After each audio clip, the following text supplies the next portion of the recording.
Arriving at work to renovate a house near Merthyr Tydfil, the boss and his apprentice, but their story is an unusual one.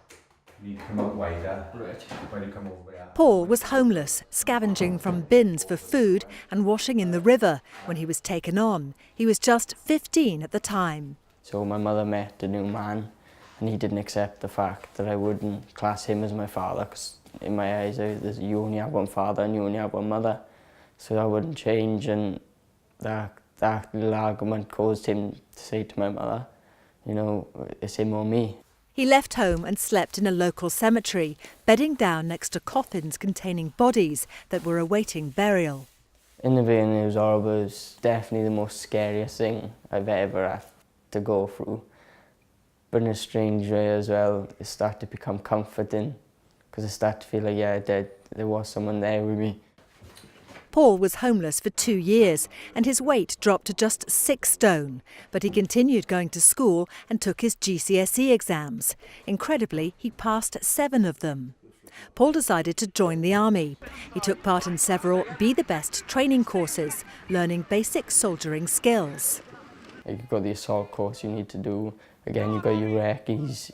You're practicing for your section attack, your actual section attack, sentry duty. So you're staying up really late for that night. You're having a couple of hours sleep.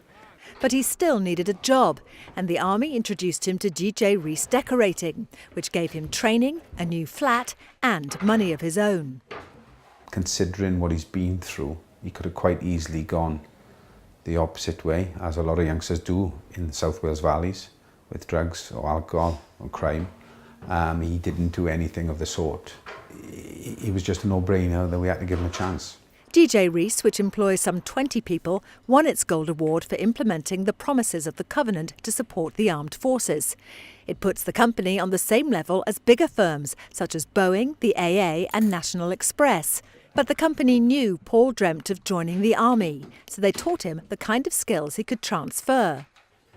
Paul was selected to be a carpenter with the Royal Engineers, but would have had to wait a year to join. He was also offered a job as a driver for the Royal Logistics Corps, starting within weeks. He snapped it up. Life for Paul is finally looking good. Couldn't be better. I work to earn myself money. I get to go home to my own place, chill out, relax, don't have to worry about anything. And I know I'm going now to better myself even more. I'm going into a life I've always wanted to go in for, and the reason I've always wanted that was because the army's a family, and it's just one big family, and I want that sense of a family.